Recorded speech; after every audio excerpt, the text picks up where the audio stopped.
I don't want to see the David fight. I think David is a heavyweight, and I think David's legacy is he actually needs to move up. And Usyk would be like the fight that would like give him the type of recognition that he needs. He needs to stop trying to suck down and beat up on smaller men. His legacy is a heavyweight. Crawford, he can do whatever he wants now. If he wanted to retire, he could do that. And if he wanted to just pick easy fights to pad the stats some more, he can do that too. We already know that Charlo's probably wouldn't stand a chance against him. Nobody else who's a big name at 160 or whatever. He don't need to go back down no more. That's a waste of time, and it's also bad on his body too. We saw what happened. When questioned about Terence Crawford's stunning win against Canelo Alvarez, David Benavidez spoke openly and without restraint. David, Crawford will fight you if he beats Canelo.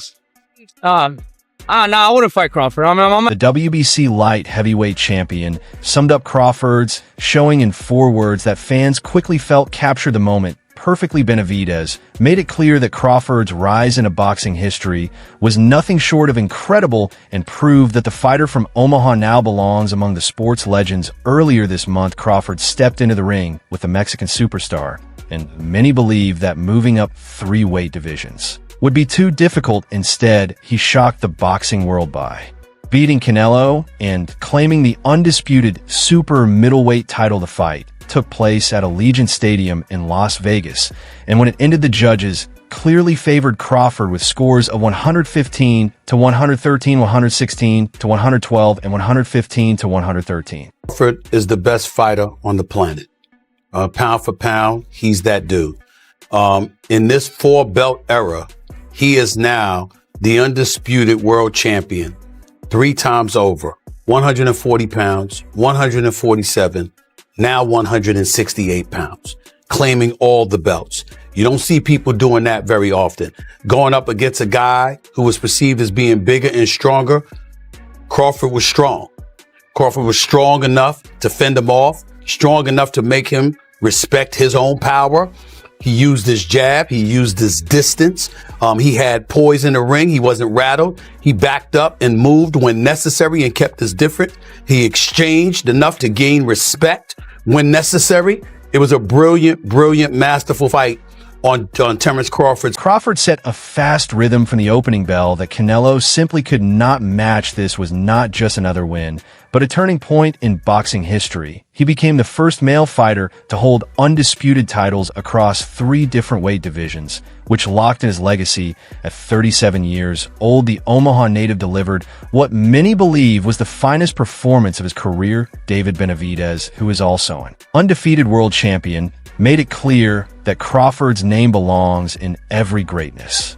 Debate Crawford's rise through multiple divisions while beating one of the most dominant fighters of this era had never been seen before. Benavidez pointed out that moving from welterweight at 147 pounds to super middleweight and then winning all 4 titles was unheard of. He congratulated Terence Crawford and said that very few fighters in the history of the sport have done anything close to this. He added that Crawford is without question one of the all-time greats because he not only climbed 3 divisions, but also beat one of the best fighters of his generation and showed incredible toughness in the process. Boy, Crawford just got the biggest win in his career and one of the biggest wins in history.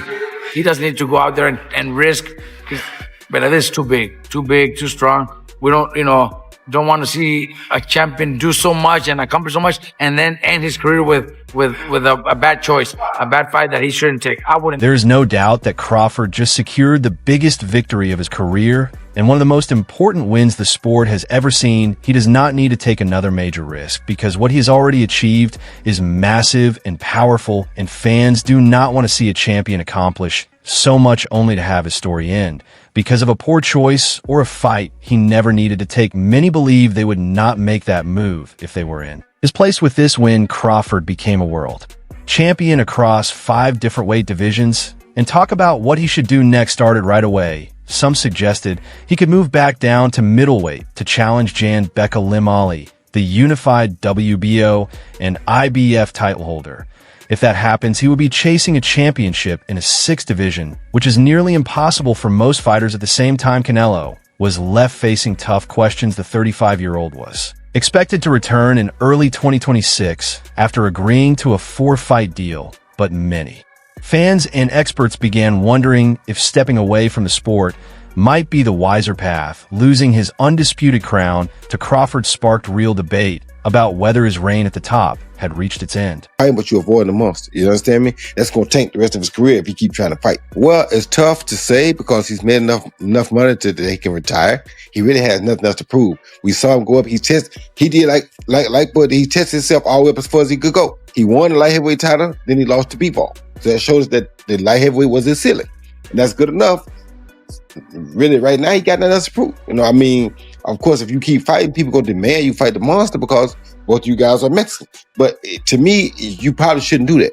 You understand me? It's probably not a good fight for you at this point, for real. As Crawford enjoyed his historic win, more voices from the boxing world shared their views on the Fight Hall of Famer.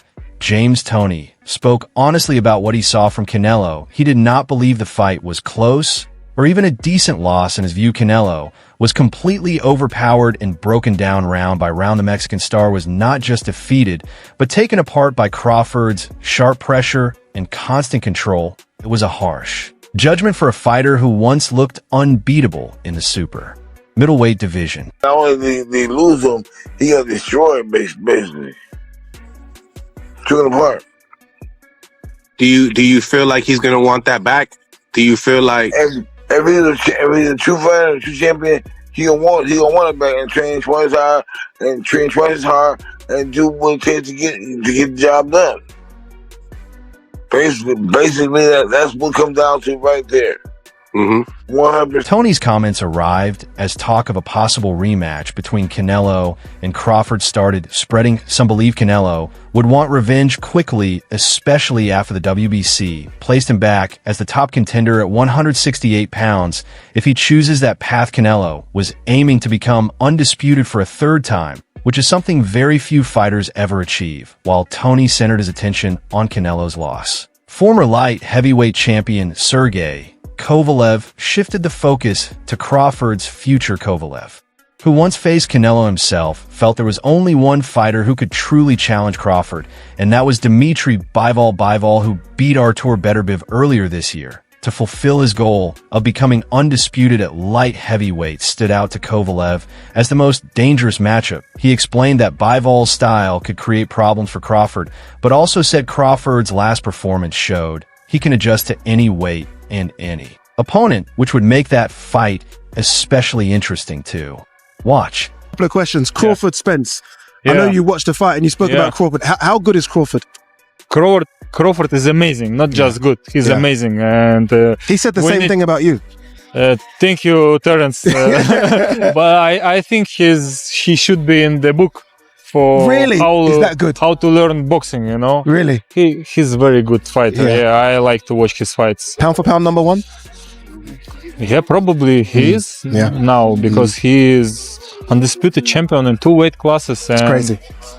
While Kovalev looked at who might challenge Crawford next, another famous name stepped into a different debate. Oscar de la Hoya, former champion and current promoter, shared his view on whether Crawford should be ranked above Floyd Mayweather. The discussion started after Canelo suggested that Crawford may have passed Mayweather, but de la Hoya strongly disagreed. He felt Mayweather was clearly the better fighter and pointed back to Floyd's fight with Canelo, where he completely controlled and outclassed him. De la Hoya said Mayweather was rarely hit clean that night, and the way he dominated showed his high-level skill and control. In comparison, he felt Crawford relied more on pressure than adjustment and believed Mayweather's overall ability and technique were on an entirely higher level. Who would do it? Because Canelo after the fight said that Crawford was way better than Floyd. You know Crawford, you know Canelo, you know Floyd. What do you think? Who would win in a fight? My man. I have to disagree because Floyd Mayweather toyed with Canelo. Like, he literally toyed with him. He didn't get hit at all. Not one time. And Crawford, yeah, he's more of a fighter, boxer. Mayweather's more of a boxer. But I have to disagree. I think Mayweather is much more superior than Crawford. Not just because he beat me and it was a close fight, whatever, you know, or that I stepped in the ring with Mayweather, but I really feel that technically Mayweather's a better. This comparison brought back one of boxing's favorite arguments, which is the debate over greatness across different eras. Mayweather built his legacy through elite defense, smart strategy, winning world titles in 5 divisions, and finishing his career unbeaten. Crawford followed a different path, shaping his career through flexibility, toughness, and the power to dominate fighters across multiple weight classes. The question of who stands higher may never have a clear answer, but it showed just how special and rare Crawford's journey in the sport has become. Better out of those two, Crawford or Mayweather? I think Crawford is better, bigger. Like he's actually he moved in weight class, and I would say Crawford is a better fight all around fighter. Mayweather is really good too, though. You can't knock him as well. He's very talented. It would have been a tough fight, but I think Crawford would have the edge over Mayweather because of the long arms and because he's bigger. You know what I'm saying? And he would have kept him at bay. It would have been hard for Mayweather to counter, maybe. But Mayweather's definitely a technician. I mean, like Crawford said, Mayweather has his era. And Crawford. Even while debates about greatness continued, talk about Mayweather's own future moved back into focus. Mayweather, who stepped away from boxing in 2017 after beating Conor McGregor, never fully left the sport. Boxing analyst Dan Raphael shared his view and said that if Mayweather ever returned, it would not be against elite competition. He believed Mayweather would choose safer opponents to protect his perfect 50 and 0 record. Raphael was not excited by the idea of a comeback and felt there was little value in watching the legend compete outside his prime or in exhibition-style fights. He also dismissed any talk of another bout with Manny Pacquiao, calling it completely unappealing. Many fans shared this opinion and felt that Mayweather's legacy should remain untouched rather than extended through unnecessary returns. It's obviously is that Manny was out of the ring for a lot less time than Floyd Mayweather was. That's significant. I mean, I hope this doesn't lead to some stupid discussion of doing a rematch between Floyd and Manny, because that I have like literally less than 0 interest in that. I remember what you said. I think I can't remember the words you said, but you said you'd rather set yourself up fight than watch that. Exactly. I mean, I would say right now it's idle talk, and Floyd sort of spitball and seeing what's out there. And this whole thing they announced with this Mike Tyson Floyd Mayweather exhibition bout, the way that was announced was very clear to me that they may have signed to do the fight, but it's contingent on them actually having a platform on which to do it that will pay them money. And I don't think they have a deal yet for anybody to show it. So it's still a matter of if that actually will take place. So I'll believe it when I see it. And frankly, I don't see there being a lot of interest in that. Not because they're not 2 incredible names and 2 all-time legends and 2 great fighters and, have tremendous amount of fans and history in the sport. But we all know what Tyson's got left, and that's absolutely nothing. If they announced Mayweather versus Tyson before we saw Tyson get completely exposed by Jake Paul, I could understand there being interest. But he went in the ring with Jake Paul and had 8 rounds where he couldn't do anything. I know that was technically an official fight, so what makes you think he can do anything against a Floyd Mayweather even 8 years in return? Back into present, Crawford's fame has only grown since his victory over Canelo, and he could soon make even more history. His career has become the biggest story in boxing, whether he aims for middleweight titles, considers a fight with Bivol at light heavyweight, or stays at super middleweight. He has shown he can adjust to any challenge. Meanwhile, Canelo faces important choices about his legacy. Should he rebuild at 168 pounds, go after Crawford for revenge, or step away from the sport after years of dominating? The question of whether to keep fighting is as significant as any matchup itself. Canelo retired too. I don't think he will, though. He's got a multi-fight deal with Turkey Al-Sheikh. It's a lot of money on the table, and he's a proud champion. So I could understand him not wanting to end on that note. But you can see Canelo getting older, and I'm not just talking about ring. I mean, you can see it in his face. For the Netflix special behind the scenes, you kind of see the age, you see the wear and tear. The man has been fighting as a professional since he was 15 years old. 20 years. He's got over. Yeah, it's a long time to be getting hit with 8-ounce and 10-ounce gloves, even if you take it well. And oftentimes the guys that take it well, they show it more, because I'm absorbing a lot of shots and you giving me praise for absorbing them shots, but them shots take a toll. I don't know how much longer he should keep fighting. And it's not because he can't fight anymore. Still one of the best fighters in the world. But you get into the hunger conversation. You get into the total punishment that you got to add that stuff up when you start getting older. Like, okay, man, you know, do I still need to do this? He doesn't need to do it other than just his love for it, because his mantra is no boxing, no life. So I don't know if he's going to be able to walk away right now. His legacy is secure. I think he's one of the greatest Mexican fighters that has ever done it. I think he's in the great category and conversation.